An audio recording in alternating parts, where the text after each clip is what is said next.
La Facultad de Derecho de la Universidad Panamericana ha sido, desde hace ya bastante tiempo, una institución de liderazgo, de vanguardia en la generación y formación de profesionales del derecho.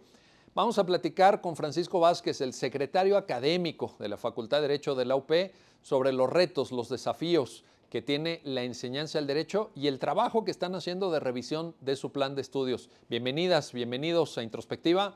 Empezamos.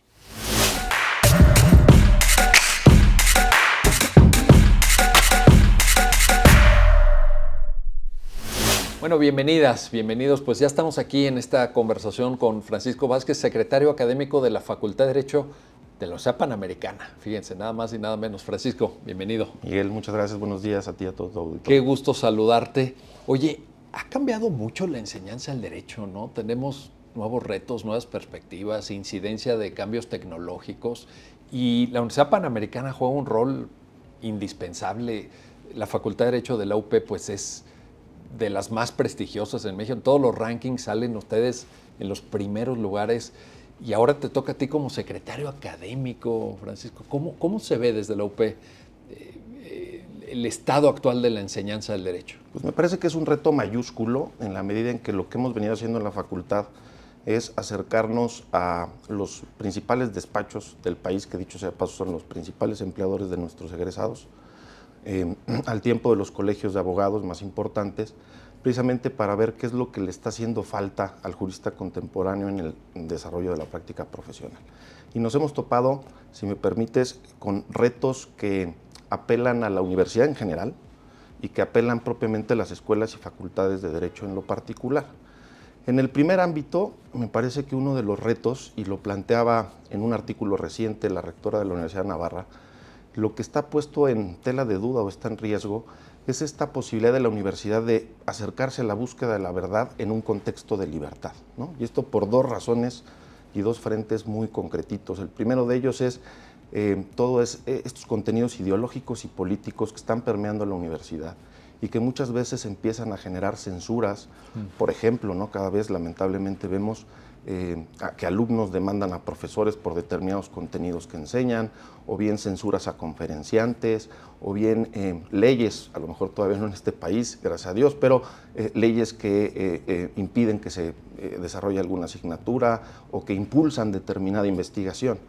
Esto, en pocas palabras, pues me parece que no solamente coarta la libertad de expresión de cualquier ciudadano, la libertad de cátedra de cualquier académico, sino lo que hoy en día es la libertad académica, ¿no? Que la universidad debe ser eso, ¿no, Francisco? Pues me parece que la universidad nace en la Edad Media como el espacio privilegiado de libertad, de discusión, de generación de ideas. Así es. Y esto es una preocupación, como tú sabes, que pues me parece que ya es global, al punto de que en el seno de la Comisión Interamericana, pues en el 2021 se emiten estos principios por la libertad académica, ¿no? Yendo más allá de que solo la libertad de cátedra para el profesor, pues que haya ese contexto en donde estudiantes, alumnos, investigadores, docentes puedan enseñar, transmitir, investigar, transformar, y todo en un contexto de amplia libertad. Y me parece que hay un primer reto que las universidades tenemos que cuidar. El segundo de ellos me parece que tiene que ver con el desarrollo del conocimiento y el aprendizaje a partir de la tradicional especialización. Si cada asignatura me parece que se requiere una cierta especialización y se desarrolla a partir de un marco conceptual, de una metodología, de una tradición en cuanto a la enseñanza, pero hoy por hoy los problemas sociales son mucho más complejos que eso. Verías ahí, por ejemplo, en derecho, de abrirnos a otras áreas de conocimiento, de dialogar con... Pues sobre todo me parece que es un reto no solamente para los profesores, sino que tenemos que saber transmitir a nuestros alumnos. Y es el hecho de Margaret Archer, también profesora de la Universidad de Navarra, planteaba el concepto de metaflexión, ¿no? ¿Qué tanta capacidad tenemos de sentarnos a escuchar al que piensa diferente dentro de nuestra misma disciplina o incluso al que piensa diferente en otras disciplinas, con la posibilidad de tender puentes de comunicación, de diálogo, para acercarnos de manera más libre a esa verdad que intentamos descubrir? Y ahí los abogados somos como muy fragmentados, ¿no? Pero además nos gusta, yo creo, lo promovemos casi, ¿no? O sea, somos muy gremiales también. Es correcto. A mí me llama la atención, por ejemplo, alumnos que pues desde primeros semestres asumen el reto de, por ejemplo, llegar a ser notarios, ¿no? Y ves cómo desarrollan toda su carrera en esa lógica, y me parece que eso pues va haciendo que los juristas seamos menos completos o menos integrales, independientemente de lo que hayamos decidido como vocación profesional. Oye, qué bueno que lo dices, porque además en el mundo contemporáneo también, perdón por este lugar común, pero la vida da muchas vueltas. Es o correcto. sea, que tú digas, yo toda la vida voy a desempeñarme en este tema o en este otro, híjole, no sé. Entonces ahí es donde me parece que tiene que haber una mayor interdisciplinariedad, no solamente entre las distintas asignaturas del derecho, sino con otras disciplinas o conocimientos. En pocas palabras, creo que la universidad está llamada a no ser anti nada ni anti nadie, ¿no? Sino justo tener esa apertura de diálogo, de comunicación, para generar mayor conocimiento. Eso en términos generales. Sí. Ahora, si quieres, entramos a los retos que hemos advertido Venga. en este ejercicio que estamos haciendo en la Facultad de Derecho de pues repensar el plan de estudios, ¿no? Un plan de estudios para el jurista contemporáneo del siglo XXI. Primer reto, vencer la enseñanza tradicional propia del derecho, ¿no? Somos muy tradicionalistas en la manera de transmitir nuestra enseñanza. De lo que se trata, creo yo, es, como decía Antonio Machado, cosechar flores nuevas en raíces viejas. No se trata de simplemente dejar lo pasado, sino abrevar de lo bueno, pero ver la manera en cómo podemos ir interpelando de mejor manera a nuestros estudiantes. No hay duda que las generaciones han cambiado. Sí. Y en este Sí, sentido, ya vienen. hay que transitar de ese formalismo jurídico de la enseñanza a un modelo mucho más flexible, que sea más tópico, ¿no? Más tópica jurídica, más argumentación jurídica, y sobre todo también que esté conectado con la realidad social, ¿no? Es decir, si los juristas no nos comprometemos a cambiar esa realidad social que estamos viendo, pues no sé quién. Y lo tenemos que empezar a hacer desde la universidad. ¿Qué áreas de oportunidad ves ahí? Es decir, cuando dices, Francisco, a ver, vamos a estar más atentos a la realidad social. Pues una realidad social bien compleja en México. Correcto. O sea, tenemos en el país una serie de problemáticas que desde luego pueden ser atendidas con una visión jurídica, con un compromiso social de la abogacía, pero ¿dónde ubican ustedes esas áreas de oportunidad? ¿Lo tienen mapeado? ¿Lo tienen detectado? Mira, hay un ejercicio muy interesante en la Facultad de Derecho, que es el bufete jurídico gratuito. Sí. Hoy por hoy son 32 pasantes, que son estudiantes de la facultad, que están atendiendo, pues ante todo son casos en materia civil familiar y en materia penal de personas de escasos recursos. No te quiero decir los casos que hay ahí, ¿no? Que se Me atienden imagino al que año. Y un poquito el ejercicio sería llevar esta experiencia que se llevan algunos alumnos de la facultad, pues ampliarla para que sean la mayoría, no solamente estos 32, 35 que pasan. Que todos los alumnos de la Facultad de Derecho de la UP tengan ese contacto, con ¿no? esa problemática, que debe ser durísima esa problemática, ¿eh? Sin duda, pero también bien satisfactoria, porque ahí es donde ves que se puede concretar, si no la justicia completa, sí la justicia en los casos en donde se hace falta. Oye, nos decías, a ver, entonces, esta capacidad, la tópica, la argumentación, ¿qué otra cosa en la revisión que están haciendo el plan de estudios en la UP?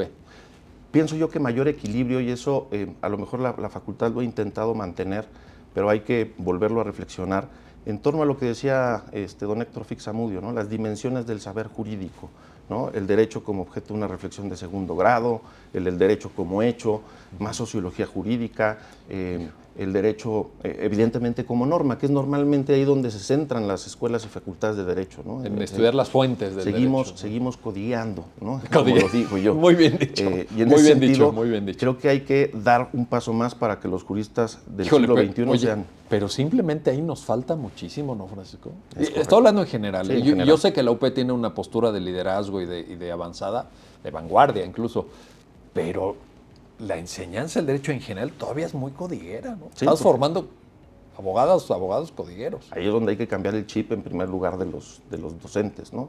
Pero también el cambio generacional se viene, y creo que se viene bien, ¿no? Ya con este tipo de... ¿Ustedes cómo lo están viendo ese cambio generacional? Porque muchas veces pasa que cambias el plan de estudio, pero los profesores son los mismos. Y sigue siendo lo mismo. Y siguen siendo los mismos. Y ahí... Aquí, por ejemplo, en la facultad lo que hemos intentado, impulsado mucho, es que los profesores que son, digamos, esos grandes baluartes de la facultad, pues no lo dejen de ser y se acabó, sino que nos ayuden en la formación de nuevos cuadros, porque insisto, tienen todavía mucho que transmitir y que dar, pero son esos nuevos cuadros, ¿no? Pues sobre todo profesores adjuntos, profesores ayudantes, los que pasado mañana van a ser los titulares y tendrán quizá mayores posibilidades de entender estos nuevos paradigmas. Te comento otro que me parece que es muy importante, que es, ya lo decía un poquito, la interdisciplinariedad, ¿no? en las asignaturas.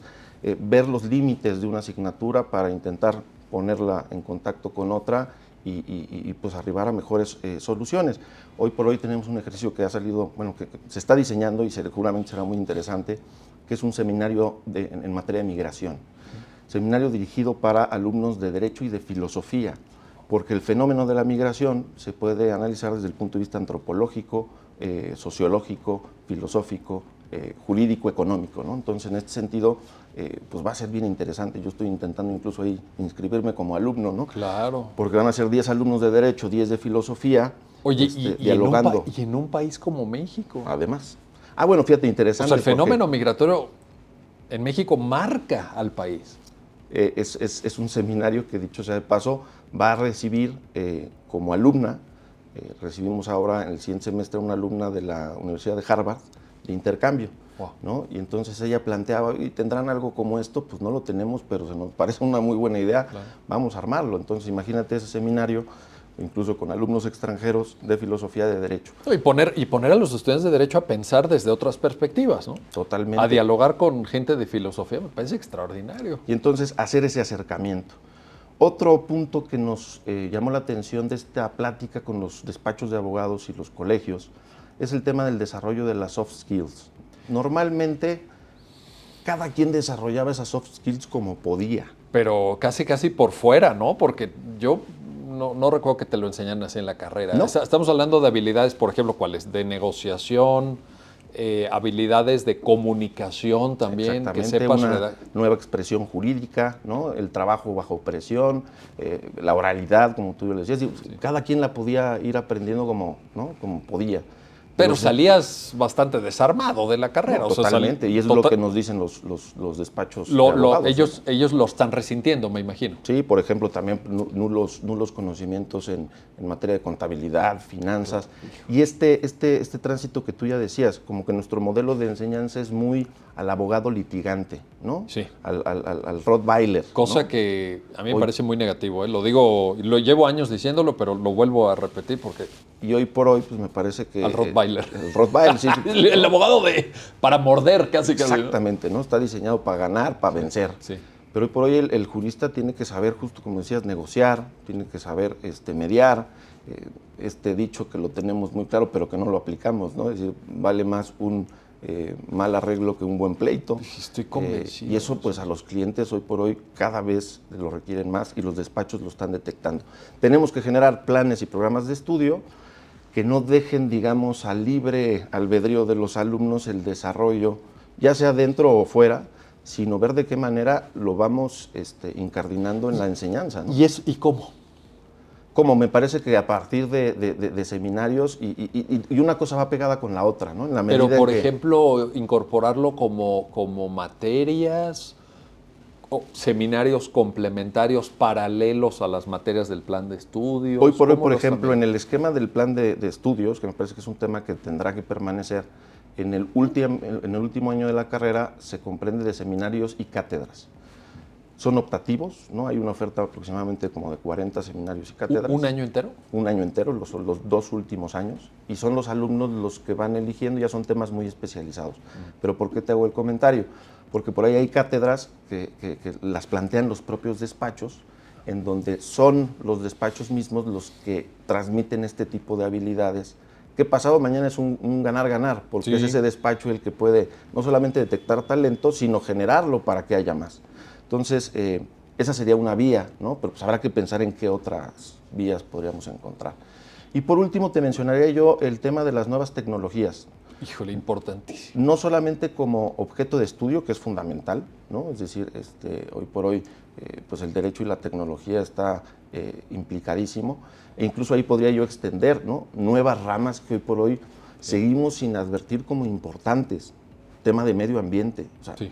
O sea, el futuro ya nos llegó, ¿no? Eso que decían, bueno, en 20 años vamos a tener ese problema, ya lo tenemos. Oye, y en México hay bastante litigiosidad medioambiental también, ¿eh? O sea, parece que es un tema como más administrativo de cumplimiento de manifestaciones de impacto ambiental, de permisos ante Profepa, y también hay una vertiente jurisdiccional durísima. Y ese es justamente el balance, ¿no?, fino que hay que encontrar, porque siempre que le metes mano a un plan de estudios, pues evidentemente todos los profesores, los docentes, pues saltan, ¿no? Yo quiero más horas, ¿no? Claro, yo quiero más horas para contratos. O no quiten a tal materia o defendiendo, ¿no? Vaya. Pues ahí es donde hay que ver, habrá que ver, el medio ambiente normalmente se desarrolla en materias optativas. Correcto.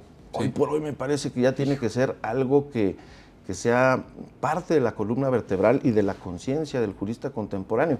Apenas ayer empecé a revisar una tesis doctoral que me pareció muy interesante, donde se plantea, digamos, la reingeniería del Estado constitucional en clave de protección al ambiente, ¿no? Es decir, una especie de Estado constitucional verde, ¿no? Sí, sí, sí. ¿Cómo tendría que ser? Pero es que ya es lo que tú dices, con un sentido hasta de urgencia. De urgencia, ya en no. un país como México, donde hay tanto deterioro. Ahora, cuando tú dices, Francisco, a ver, vamos a verlo transversalmente, etcétera, el ejemplo que acabas de poner es maravilloso, porque el medio ambiente se presta a un análisis de derecho administrativo, de derecho agrario, de derecho constitucional, porque constitucional, hay derechos humanos, claro. Imagínate. Sí, desde el punto de vista económico, desde el punto de vista... Ahí es cuando te enfrentas a este tipo de temas, pero pueden ser las soft skills, pueden ser los medios alternos, sí me parece que se queda corto un diseño curricular muy de compartimentos estancos, de que esta es mi materia, de aquí no me salgo, este es mi código, vamos a estar un semestre trabajando con este código, porque la práctica también te requiere esa transversalidad. O sea, el cliente llega y te dice, resuelve el problema. No te dice, resuelve el problema en esta materia que tú dominas porque el código lo conoces, no sé qué. Te dice, resuelve el problema. Y ese problema a veces pasa por diversas materias. Tenemos que preparar a las alumnas, a los alumnos en eso también, ¿no? Ahí la Facultad de Derecho, fíjate, desde el 2006 me parece que lleva un paso adelante, porque en el 2006 se reflexionaba en ese nuevo plan de estudios, que es justamente el que estamos revisando ahora, y ya se advertía cómo trabajaban las neuronas en el cerebro, que al final del día trabajan por conexiones laterales. Entonces, el plan de estudio está diseñado de tal manera que, si bien es cierto, llevo la materia, por ejemplo, de teoría constitucional en tercero, al mismo tiempo estoy viendo justicia y derechos humanos. ¿Por qué? Porque son materias en donde son dos profesores, voy a escuchar dos opiniones, y en fin, y de una u otra manera está hilvanado así el programa, pero siempre se puede mejorar y es un poquito lo que estamos haciendo. Hay falencias o hay áreas de oportunidad, como decía yo, en temas de argumentación jurídica, expresión jurídica, que se les enseña a los chavos en los primeros semestres, cuando son generaciones que, dicho sea paso, hoy por hoy tenemos el reto que no hemos, yo creo que, sabido medir, ¿no?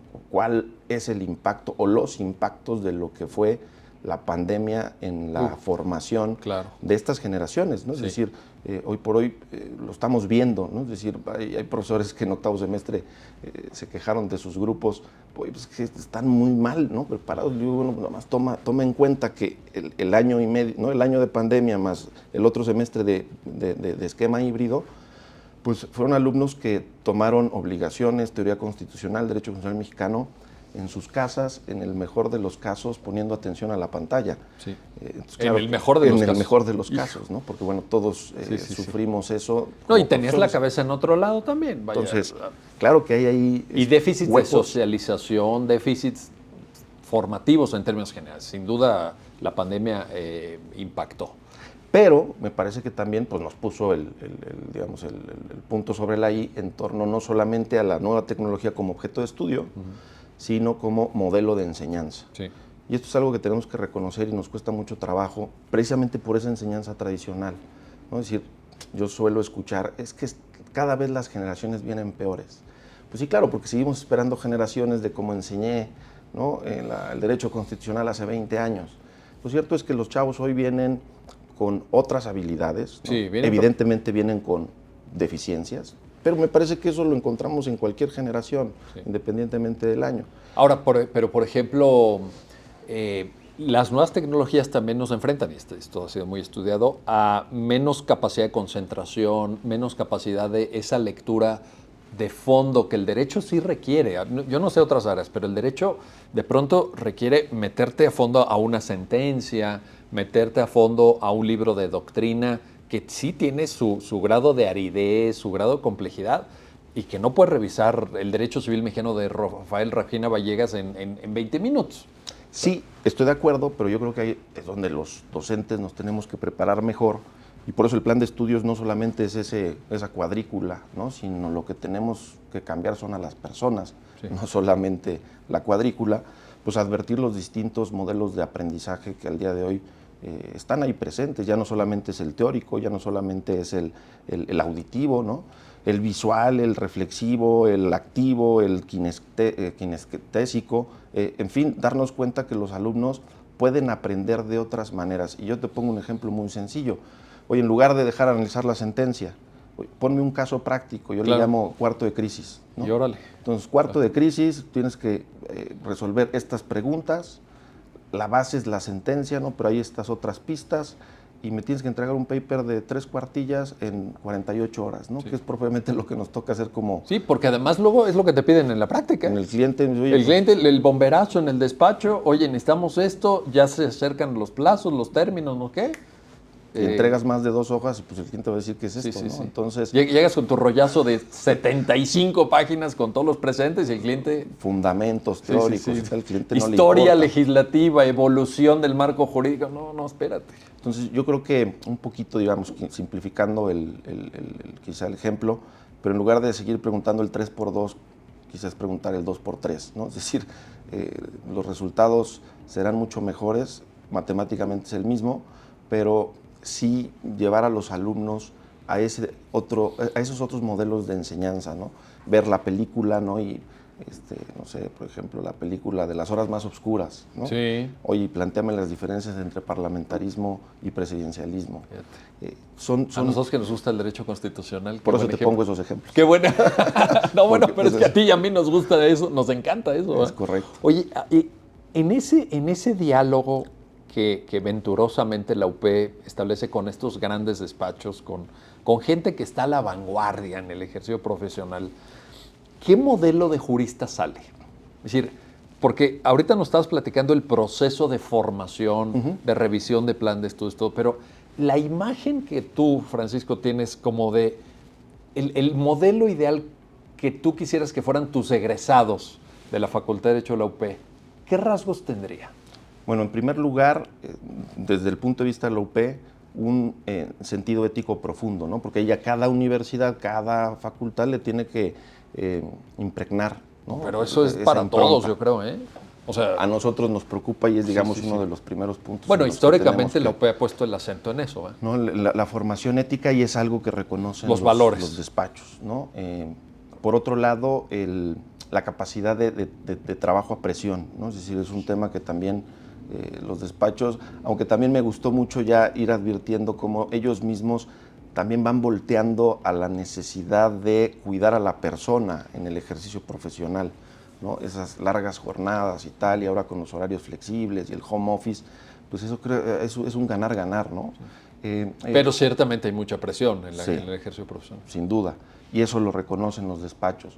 Me parece que algo en lo que tenemos que fortalecer es una visión más internacional, ¿no? No tan local.